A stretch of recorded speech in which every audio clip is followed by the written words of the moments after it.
Quem dera fosse de graça, né? Hoje tem gente pagando caro para ganhar injeção na testa. Bem-vindos ao Pérolas da Medicina. Veja como um veneno, uma toxina, virou o sonho de muitas pessoas pelo mundo afora. Existem muitos tipos de venenos e toxinas na natureza, todo mundo sabe disso. Algumas são produzidas por animais, como cobras, escorpiões, aranhas. Outras por plantas, como a ricina, que vem da mamona. Outras por fungos, como a aflatoxina, que vem dos fungos e causa câncer de fígado. Há toxinas também que podem ser sintéticas, criadas pelos seres humanos. Porém, em meio a toda essa diversidade, uma certa toxina produzida por uma pequena bactéria leva, indiscutivelmente, o prêmio de mais potente da natureza. A sua potência é tanta, que apenas 70 nanogramas são suficientes para matar uma pessoa adulta. 70 nanogramas. Para ter ideia, um nanograma equivale a apenas um bilionésimo de um grama. Um grão de sal, por exemplo, pesa cerca de 60 mil nanogramas. Então faça a conta comigo. Se 70 nanogramas são suficientes para matar uma pessoa, o equivalente, então, a um grão de sal, um grãozinho de sal dessa toxina, poderia eliminar cerca de 850 pessoas. Em um único grama dessa toxina purificada poderia matar mais ou menos 1 milhão de pessoas. Não é por acaso que a maioria dos governos mundiais eles consideram essa toxina um potencial agente de arma de guerra biológica. Mas, por incrível que pareça, diariamente, milhares de pessoas querem receber essa toxina e pagam por isso. Recebem injeções na testa, literalmente, né? E em outras partes do corpo também, especialmente no rosto, na harmonização facial. Essa toxina é o princípio ativo do Botox, um tratamento de beleza e anti-envelhecimento cobiçado e popular mundialmente hoje. Seu nome oficial é toxina botulínica, uma neurotoxina produzida pela bactéria Clostridium botulinum, prima da Clostridium tetani, do tétano. Só gente boa. A Clostridium botulinum e sua temível toxina são importantes agentes de infecções alimentares. A medicina conhece faz tempo já. Desde o início do século XVIII, os médicos já reconheciam uma estranha doença que causava uma paralisia flácida após a ingestão de certos alimentos. O rosto ficava caído, assim. Especialmente, presta atenção agora, carne, salsichas, linguiças e presuntos embutidos, que vem naquelas latinhas, sabe? Os pacientes acometidos ficavam moles, flácidos e não conseguiam mais fazer a contração muscular. Tinham dificuldade em falar e engolir, a visão ficava distorcida, embaraçada, embaçada, como eu falo, né? Como se estivessem perdendo o controle dos músculos da face, e realmente estavam devido à presença da toxina. No início do século XIX, o médico alemão Justinus Kerner realizou um trabalho pioneiro, onde estudou vários casos de intoxicação alimentar ligados ao consumo de salsichas, carnes e outros embutidos. Isso foi na Alemanha e descreveu os sinais clínicos e sintomas do que a gente conhece como botulismo. Chamou a doença na época de toxina da salsicha. Mais tarde, em 1870, o nome da doença foi alterado para botulismo. A palavra vem de botulus, salsicha em latim. Mas apenas em 1895 que a Clostridium botulinum foi descoberta pelo microbiologista belga Emile Pierre van Ermenegen. Ele era discípulo do famosíssimo também microbiologista alemão chamado Robert Koch, do bacilo de Koch, com quem havia trabalhado em Berlim. Em 1895, ele foi enviado para Eliseles, uma cidadezinha de 4 mil habitantes no interior do país, para investigar um surto de botulismo que havia causado a morte de 3 pessoas e deixado mais de 10 em estado grave. O surto afetou os integrantes de uma banda de fanfarra que havia sido contratada para tocar em um funeral. Olha que coisa esquisita, né? Após a cerimônia, os músicos todos foram se reunir e foram jantar, né? Foram jantar depois de um dia de trabalho e foram comer alimentos defumados, tal, conservados, numa taberna próxima. Depois da refeição, vários músicos passaram mal um ou outro morreu ali, e apresentavam sintomas dessa paralisia flácida, diplopia, visão embaçada dupla, disfagia, dificuldade de engolir alimento, disartria, dificuldade em articular as palavras. Durante a necrópsia, o estudo dos cadáveres, o médico Emergen, ele isolou um micro-organismo dos tecidos das vítimas e ele chamou de Bacillus botulinus, renomeado depois como Clostridium botulinum. Ele também conseguiu isolar o mesmo micro-organismo do alimento que essas pessoas tinham consumido. Ele fez a ligação de uma coisa com a outra.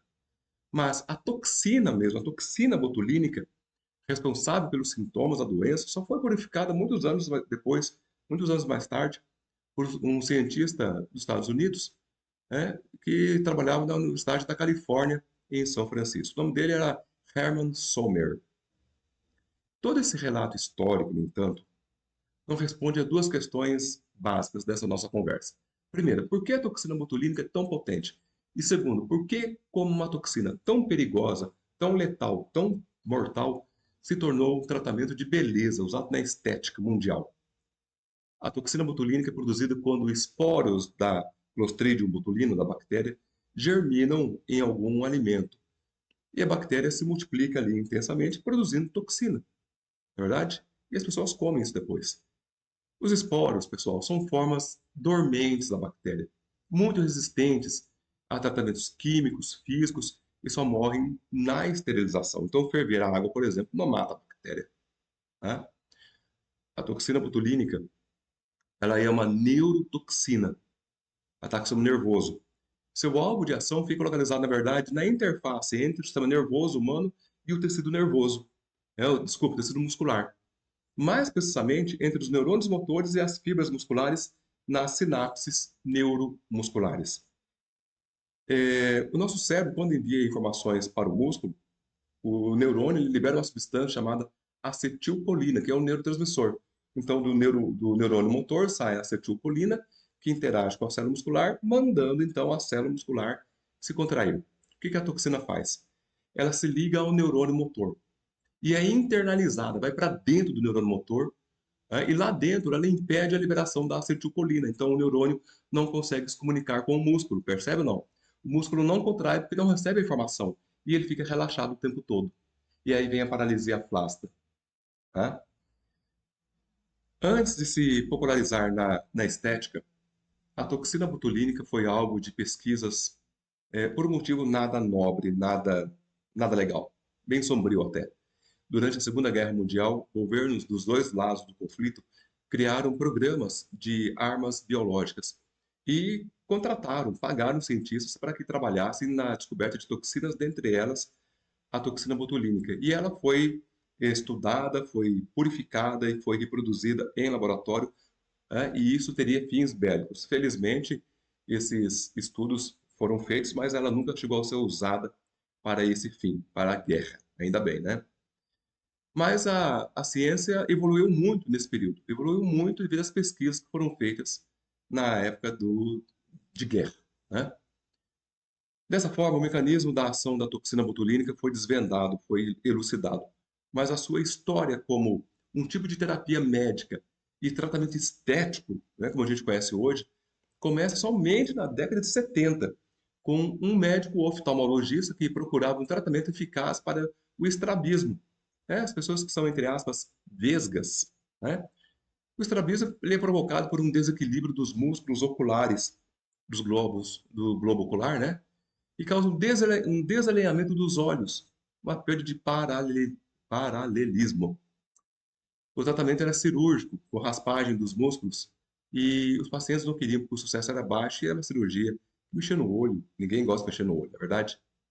E um médico chamado Alan Scott ouviu falar sobre pesquisas que estavam sendo realizadas com a tal toxina que enfraquecia os músculos.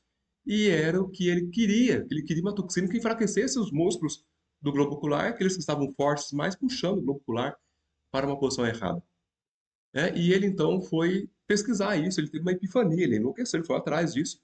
E aí ele começou a fazer estudos em camundongos, em animais de laboratório, né? E depois ele já fez testes em humanos e comprovou que a, a toxina botulínica realmente causava esse efeito de relaxamento muscular e ele conseguia êxito, sucesso nos tratamentos que ele fazia para o estrabismo e também para outra doença chamada blefaroespasmo, que são contrações involuntárias das pálpebras. Ele conseguiu sucesso nos dois tratamentos. Mas ficou por isso. Aí, em 1989, a toxina botulínica, que eles estudaram, recebeu a aprovação da agência americana de regulação, que é o FDA, que seria a nossa Anvisa aqui, na verdade? Conseguiram autorização para o tratamento do estrabismo e blefaroespasmo, só. E em 1991, os direitos de uso foram vendidos para uma companhia privada que renomeou o produto para Botox. Será que ganharam dinheiro ou não? Os oftalmologistas, que é quem usavam na época, aderiram ao tratamento, mas algo fora do comum acontecia. Os pacientes tratados, eles ficavam com a pele mais lisa onde era feita a aplicação. Perdiam as rugas da região da glabela, aqui do meio das sobrancelhas, aqui, e perdiam os pés de galinha, porque extravasava um pouco de líquido para esses músculos. E isso despertou interesse no uso estético das injeções de toxina botulínica e ensaios clínicos randomizados, muito bem controlados, para estudar a segurança e a eficácia dessa abordagem para rugas faciais foram se multiplicando e ganharam um vulto mundial. Em 2002, a toxina botulínica foi aprovada para o tratamento de rugas e linhas de expressão. Só em 2002, faz 20 e poucos anos só. O Botox não suaviza as expressões faciais, porque rejuvenesce ou alisa a pele, não é isso. Mas sim porque evita que os músculos que estão por debaixo da pele se contraiam, né? E formem as linhas de expressão. Então, quando os músculos ficam relaxados, estica a pele, é simplesmente isso.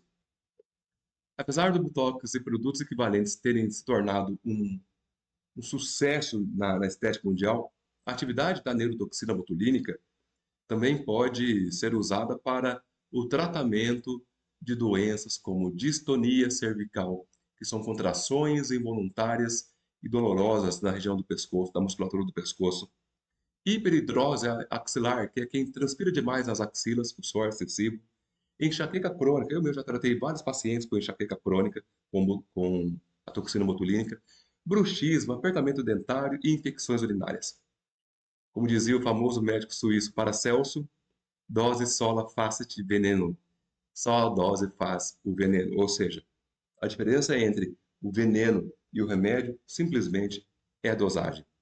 Se você gostou desse vídeo, se ele te enriqueceu, trouxe conhecimento, repasse para os seus amigos, curta o vídeo e vamos colaborar com a ciência. Até mais. Obrigado a mais um Pérolas da Medicina. Até mais. Tchau.